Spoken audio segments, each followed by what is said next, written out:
Hello everyone, চলে আসলাম আবার একটা নতুন ভ্লগ নিয়ে। তো ফাইনালি আজকে আমি ডিসাইড করেছিলাম যে আমি আমার এই পাট মরা চুলের মধ্যে একটুখানি হেয়ার কেয়ার করব, যাতে এই চুলের মধ্যে একটুখানি জীবন ফিরে আসে। কত বছর যে হয়ে গেল চুলের মধ্যে কিছুই দেই না, চুলের যা অবস্থা কি আর বলবো। 4-5 মাস আগে এই ময়ূরী হেনাটা আমি নিয়ে এসেছিলাম, যেমন নিয়ে এসেছি তেমনই বাড়িতে পড়েছিল। যাই হোক, আজকে আমার চোখে পড়েছে এই জিনিসটা। আমি এমন কুইরে যে দোকান থেকে দই কিনে নিয়ে আসতে হবে বলে আমি চুলের মধ্যে কোনো হেয়ার কেয়ার প্রোডাক্ট লাগাই না। আমার হেয়ার কেয়ারের এই ইচ্ছেটা হয়েছে কারণ দই কিনতে যেতে হয়নি, আমি বাড়িতেই সব তৈরি পেয়ে গেছি। যাই হোক, আমি এতগুলো দইয়ের থেকে একটুখানি দই উঠিয়ে রেখেছিলাম পরে যাতে আমি এটাকে ইউজ করতে পারি স্কিনে। আর একটা ডিম নিয়ে নিয়েছিলাম, আর এই দিকে ডিমের কুসুম উঠাইতে উঠাইতে আমার তো অবস্থা খারাপ হয়ে গেছে। মানে ডিমের থেকে কুসুমও আলাদা করতে পারি না, সামান্য একটা ব্যাপার আমার দ্বারা এটাও হয় না। মানে এটাকে আমি একদম ফেটিয়ে অবস্থা খারাপ করে ফেলেছি। চুলে হেনা দেওয়ার পদ্ধতিটা মোটামুটি সবাই জানো, বাট আমার জানা ছিল না গাইস। আমি যে কয়টা ভিডিও দেখছি কি আর ভিডিও দেখে যা শিখলাম, একদিন আগেই মানে রাত্রেবেলা হেনা ভিজিয়ে তার পরের দিন অ্যাপ্লাই করলে নাকি ভালো রেজাল্ট পাওয়া যায়। এইদিকে আমি এতটাই কুড়ে হয়ে গেছি গাইস, কিচ্ছু করার ইচ্ছা করে না। রাতে যদি ভিজিয়ে রাখি আর তার পরের দিন যদি ইচ্ছা না করে মাথায় দেওয়ার, তখন কি হবে এর ভয়ে আমি আর রিস্ক নিতেই চাইনি। আমি সঙ্গে সঙ্গেই গুলিয়ে সঙ্গে সঙ্গেই মাথায় জানি না গাইস রেজাল্ট কেমন আসবে। ভুলভাল পদ্ধতিতে অ্যাপ্লাই করে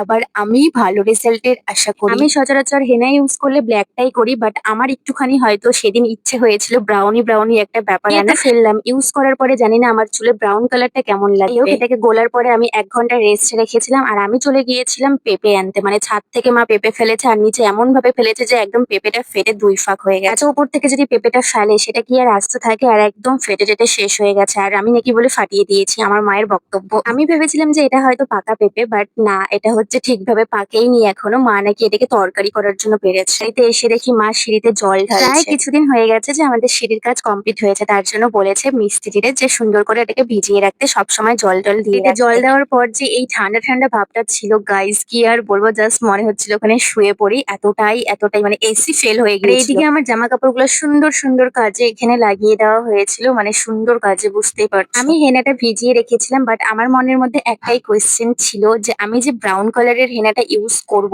সেটা যদি আমার সম্পূর্ণ চুল ব্রাউনি করে দেয় তাহলে কিরকম লাগবে আমাকে দেখতে। আর এদিকে এই পুচকিটা সকাল থেকে ঘুরঘুর করছিল আমি ওকে কখন মেহেন্দি পরিয়ে দিব। তো ফাইনালি একটুখানি ছোট করে পরিয়ে দিয়ে আমি বসে পড়েছিলাম এইদিকে চুলে হেনা করতে। আর এদিকে পাশ থেকে সমানে মা বকা দিয়ে যাচ্ছিল চুলগুলো যেন কালার না হয়। এখন চুলে কি কালার হবে না কালার হবে সেটা তো একদম চুল ধোয়ার পরেই বুঝতে পারবো। যাই হোক, আজকের ভিডিওটা এতটাই, দেখা হচ্ছে নেক্সট ব্লগে। টাটা।